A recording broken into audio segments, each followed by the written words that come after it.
Oh yeah. Et puis biki si société. Société. Bana Israël ne soit bikaki. Ils n'ont pas d'année. Oh yes, yes. Ceux qui étaient des Israéliens, ils katika la tête. Mais ça le sol merci maman Annie. Place on a satanda même te ko yokenika. Ya wana studio ba mama o ta unyo so ya kana la kampe prina pogini wakamu so boza ko yela biso ka presque za tana so na basi mais tant que za ilo bana nzambe to ko so yango. So qui na comprendre bien maman Annie na baka opesinga mama Deborah na mama Esther. Oya ko mona te Deborah azaki na domo ko caché. Oh mukile yeba vite. Yeba kite. Apo ebe jamais okoma na poste wana. Oh yeah. Israël peut quoi au jamais l'habitude parce que qui m'a qui déjà. Mais maman Deborah habitait. Gana zote wana ba courage na zalaki na Isaac yango ye wana nzoka na zalaki na don caché. Il y a administration, il y a diriger, il y a politique.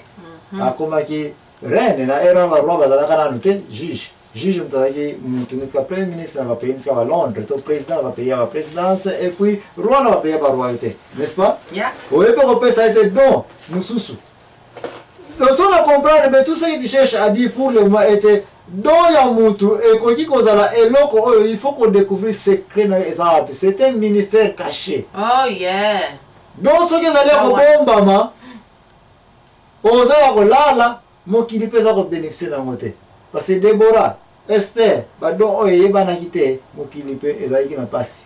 Yeah. Mais attends, il y a ko bima, ezaki a coquille, n'est-ce pas? Et t'es tout qui. Bah, nous va profiter n'est-ce pas? Donc, place on appelle na koji ko changer définition ya donté, mais na oui ko appuyer on était allé que dans l'unipe ko le ba était allé et loko est allé que gratuitement aux gens pas na Nzambe. Mais on aurait bénéficié à yo moko et bénéficier pe na société. Yeah. Et nous va que donc même c'est ça gratuit. Mais ils appellent en échange, il faut que Zong s'appelle sous la société, n'est-ce pas? Yeah, il faut Zong ça non. Merci, parce que Maman Deborah donne à ça là où elle bénéficie de la société. Yeah. Donc, Toyokani, donc ils ont un cadeau.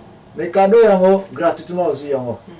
Mais keba, société ils appellent au sein aux Zong c'est là. Les places où il y a comment était battu, ni to le bagage était badon, ils ont bilo comme gratuit. Et là comme vous êtes gratuit, on peut les attendre quand on a tikana yepsayo. Première erreur, j'ai personnellement l'impression d'avoir ça.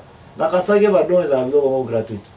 Les a gratuité. Nous avons ce qu'on appelle don, appelle ce ministère. Les apôtres na yona noté.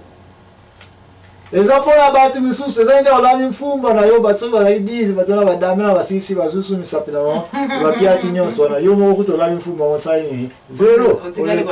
Ba don, Nzambe apesa ona bana ya batu. Mais bana baso va découvrir badona ba injecter en sous la société. Oui, mais comme ta musique, to ko lobela ngo, eza po yo ka nzembo te, eza po yo yemba ka te, mais pour biso société to yo ka yo wana, to yo ka yo. Ozo comprendre. To yo ko zo coupe, eza po na yo te, mais eza po na mboka. Ezo lokumu, bendele ya lokumu, n'est-ce pas? Merci mingi. Bon, aussi comme maman Annie, à départ, on a posé une question. Bah, nous sommes allés à ce don, à ce cadeau. Et puis en retour, à ce là, pochette, on a serre, on a gam sombre la kiamote. Les poutres, on a gam sombre la kiamote. C'est quoi taille, comme ça, est-ce que, on a si vous avez un don, ou bien un cadeau, ou bien ni? Bon, on a un cadeau. Na limite on a badon, ils a cadeau. On a cadeau, n'est-ce pas? Dès parce que dans les limites corriger un peu classe sur qui va don, les gens qui a cadeau va payer ça kayango. Cadeau sur va payer sur un son na moté avec oui récupérer en faire na. Mais don, ils a récupérer avec don ils ali ba service ou ils a kat na mwana ya mutu. Et que ils a spécialité na ye. Azali na yango pour société et quoi pour bénéficier na yango. Na banza à partir de définition de sacrage à liboso poto ko yoka na qu'est signifie don et combien peut na pongo ngana mama ana confiance à sauter n'est-ce pas? Alors ngana so confiance à sauter je suppose que ba ndeko na biso ba téléspectateurs ba frère na ba sœur nyos mo zali ko na biso na ba ville wana yo yebi na mboka na yo n'est-ce pas? Ya kikonka. Yeah. Baza pe na calme na ngai toyokani. Alors toke na lokotala mayebo ya Yesu so pe nini ngoza na mona table poto ni ngoza premier répondre na biso n'est-ce pas? Yeah. Merci mingi nzamba pambreme toke na lokotala bande koyo koma ba ko ningi sela biso. Alléluia. Amen. Alléluia.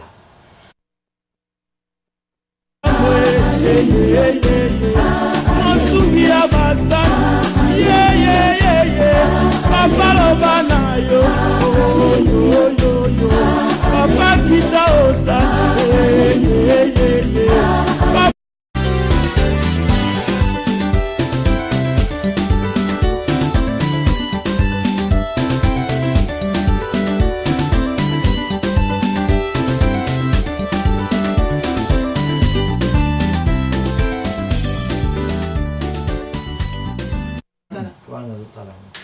ça là on dit. Aussi que sur place bande de connaissances aussi li koyeba ete tolobela kama kamotali la vérité kutoka na Bible. La Bible onde ndeko nanga tuza kokendela mukanda 1 Corinthiens 12 place bazali ko ba don spirituel, n'est-ce pas? To tenter pe ko définir qu'est-ce signifie don. Donc to ko monete zali ba makambo oyo za kati na muntu, ba misala oyo za kati na muntu, et ko za peut-être ko bomba ba yeba bate. Mais je me dois découvrir que oh nzokande nazara na likabo. Ya likambo te. Et puis je dois ko ça là likabo yango non pas seulement que bénéficier na ye, mais ko bénéficier mimi na société. Likabo nyonso mutu azali nango soki eza ko bénéficier na mutu ye moko kaka likabo yango eza ya nzambe te. Yango wana tokwatake nano yango te tokenda na kosala basarclage ya liboso po tokota sikoyo na makambo etali badon spirituel. Badon spirituel mama ani oyo ezali na mokanda ya nini ya liboso ya bakorintien nde yango tokoloba mingi. Okoya pe okuta ete badon spirituel mosusu toza kolobela mingi oyo tokwatake numéro 1 ezali koparle en langue, n'est-ce pas? Okende okuta bato mosusu aza koloba ete nga nazala na don mpona nazwi de parler en langue na numéro 1. Parce que yango mto edebiso koyeba un peu qu'est-ce signifie ba don spirituel. Mais don spirituel za ko de kamina société bino ba mama ani. Ya besingo mto ya bantandu. Bango nyos kama. Yo ya kamutandu besingo donc ba école nyos. Très bien. Na oyo za ko de kamina na kitino ko ya ko mona te bato ko ya ngala kana don ya parler en langue, n'est-ce pas? Yeah. Bien. Mama ani ko yo ça qu'est-ce signifie parler en langue d'abord? Bon, parler en langue salimu batu baloba kama kambo batu mususu bakoko yoka te. Kimazulu. Donc batu mususu baso ko interpréter makambo mutu oyo balobi. Eni ko ba donc batu ngo baso yoko yo makambo zo bana langue. Et puis basali interprétation ngo. Oh, lobi ke na Bible balobi te batu mususu ba ko loba. Na Kimazulu, na langue batu ba ko yoka te. Et puis mutu mususu azali ko interpréter. Lo sikoyo le oza ko tuna question mususu ete. Si on mona quelque part mutu azoko loba parler en langue, parce que ça na doit ko parler en langue. Ya o nukuta partout ke sondoboro. Toko lobela yango. Bato bazana don wana ko parler en langue. Olingo ba ke place on bazalaka, il faut pe mutu azala don ya ko sala ni. Ya ko interpréter. Ya ko interpréter. Boto zo na cas réel, na pratique na vie na yo. Si on mona place bato bazali ko lobela en langue, bongo mutu moko azana za ko interpréter ke awa lobaki bo. Nana mona nanga ngote ke mutu azawana azali ko interpréter. Nana mona ngote. Mais so yo ka bato bazako parler ka langue. Bazolo ba ka langue ya. Oza si. Ya. Vous avez un exemple mususu ya vie pratique place yo moko kutana ke ale sikoyo batongo do yango ya lanya bazuli yango ndenge ba prépara ka bango e yaka naturellement ou bien comment vous voyez ke bato oyo baza ko parler en langue nga personne na parler en langue te ya on a la prendre pe na yo mtu na expérience peut-être yo pour parler en langue naibi na lo ba ka langue te frère bon ko parler en langue wana eza nzambe ba mona na donc nzambe pende esprit nzambe yeli bango ne ba ko parler en langue you know.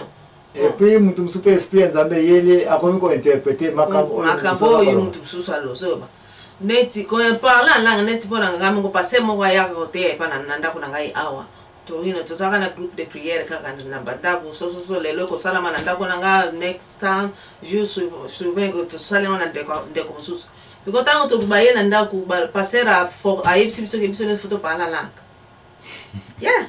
Asi kona tuni masaranga za kipembele nga kwala langa na ibina koloba pala langte. Abe olanda ai se wana isinga c'est facile lo bakalanda ko bakamba ngo basoro yango ka nga na budaki nga bina ibina nga makamba so bana ibina nga ngote. Donc ye passer lo baki na yo soki na comprendre que lelo o parler en langue do aye po bana ko parler. Non alo baki biso nyoso na groupe de prière que lelo oyo biso nyoso photo zo sambela to photo parler en langue.